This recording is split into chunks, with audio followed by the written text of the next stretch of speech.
All right, let's talk about why your motivation is messed up and why you can't focus and actually do what you're supposed to be doing right now instead of avoiding by watching this video. But this video will help, so just follow along. I'm going to diagram this because a lot of my group members have said that the diagrams really help them. And I agree because honestly, I can't understand anything without a diagram. Also, 1 second. Say hello to one of my cats. This is Lola. She usually doesn't make an appearance, but she is a tuxedo cat and she's gonna help us. So come on, Professor Lola. All right, so motivation. The thing you need to know about motivation is that the brain constantly monitors effort and reward. So there is a constant monitor in your brain, just like hunger. Like your body's always monitoring for hunger, but your brain is always monitoring for effort and reward. It's always doing a calculation of effort and reward. So we can even imagine this as kind of like a scale here, right? Effort, reward. See? Hopefully you guys can see that. I might need to draw bigger. Okay, so here we have effort, here we have reward, right? And so if you have a task that is high effort and low reward, your dopamine is going to be down. That means you're not going to have motivation. You're not going to want to do this. And that is normal. That is by design. That is how you should feel. A lot of you think like, oh, why don't I feel motivated?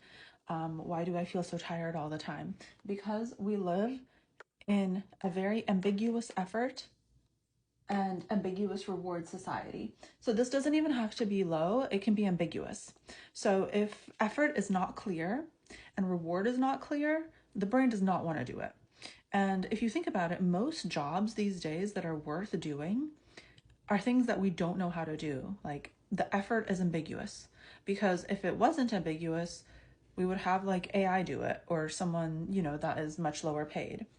Like if it's documented and we know how to do it, nobody's getting paid a lot of money to do it. So a lot of you are dealing with job environments that have ambiguous effort and ambiguous reward. Ambiguous reward is also related to low job control. So if you just work in an environment, which is literally any corporation, that doesn't have a lot of control in the environment, so like maybe your project gets scrapped, maybe your org experiences an amazing reorg, as they do. And you're like, cool, so now I have to re-explain to all these team members why this happened, and I have to like mitigate everyone's fears. Was it my decision to have the reorg? No, of course not. I wouldn't have done it. But it happened because of decisions made elsewhere. So that also messes with the reward and the effort. Okay, so when effort and reward are ambiguous, which they are, dopamine is low.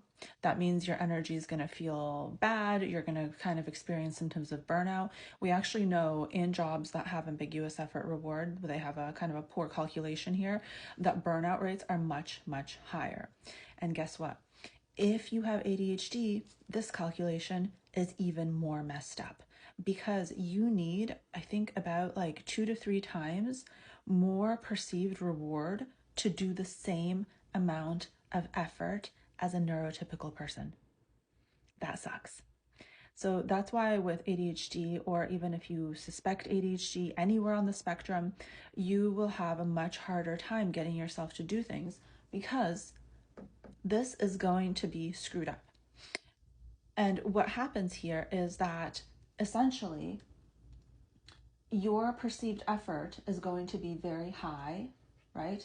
And your perceived reward is going to be low, because you need things to be really interesting to you. Everything is boring except the things you're interested in. So reward is more difficult because it has to be something you're interested in.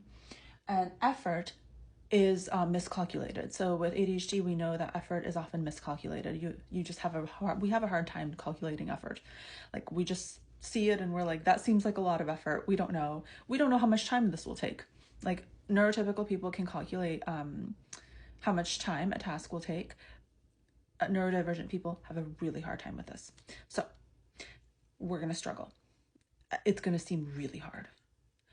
How do you overcome this is probably the next question, right?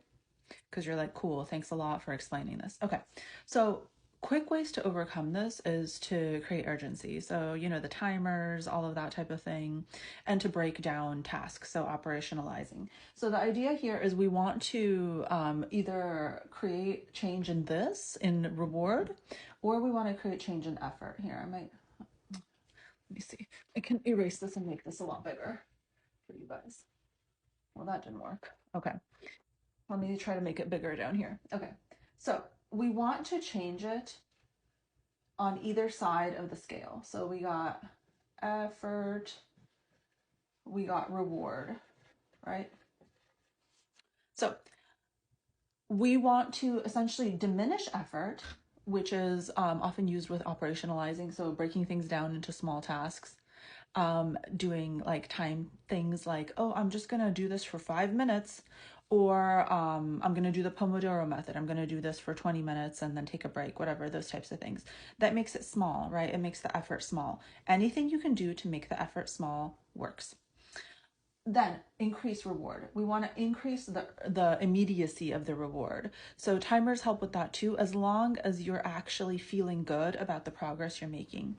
So with reward as well, we want to focus on the reward that we're getting. That's why intrinsic motivation is so important. It's like, why am I doing this? And that's why with ADHD, it's so hard to get yourself to do things that you just don't care about, because you just have no reward within that system. On the long run, I'm going to offer you 2 solutions for the long term. So one is actually very systematic, it's very logical, and the other is a little bit more philosophical.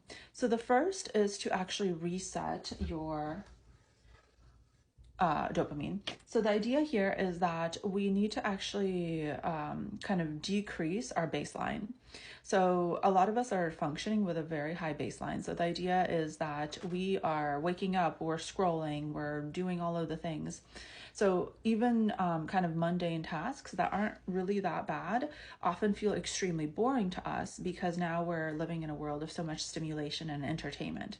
So if you can get yourself away from a lot of your kind of high dopaminergic activity, so your like, you guys know what the high dopaminergic activity stuff is. I don't need to tell you. Exercise can actually help reset this as well. So like high intensity exercise can reset your levels. So it is a good thing. It's helpful. But the thing that I think is actually the most helpful, and it's hard to do, but you should train yourself to do this, is to stop this evaluation process. If you can disconnect from this process, then you don't need to engage this at all. Like, basically, then this is moot and you can get yourself to do anything. So the idea here is that the brain is constantly evaluating and judging. And if you can get yourself to stop evaluating and judging, then this won't be an issue. And so what I try to teach my clients and myself is to watch the mind as it evaluates. Oh, this is so hard. This is going to take forever. Like, what's even the point of this? Like, no one's going to read this. Like, who cares? Like, no one cares about this presentation anyways, or I'm going to do a horrible job. I need to like, this is like I'm on the line here. Like, there's all these evaluations that happen. And so if you can get yourself to treat the task that you're doing the same as me switching this pen from one hand to another, right? Like, I can just do this. Like, I don't care. I'm not evaluating this. I'm not thinking about what effort and reward goes into switching this back and forth, because I don't care. If you can get yourself to that level of not caring, then you can get yourself to do anything, right? If you can treat your PowerPoint the same that you treat as, putting a cup into the dishwasher, then there's no block there. The reason that this gets engaged is when we care about things, right? We care about the effort and reward. We perceive that it's going to be effortful because we're evaluating. We're evaluating whether we're going to do a good job. And we know that only this type of outcome will result in reward. But if you can disengage from that process and just view things highly, highly like logically, just very dryly, then this will disengage the system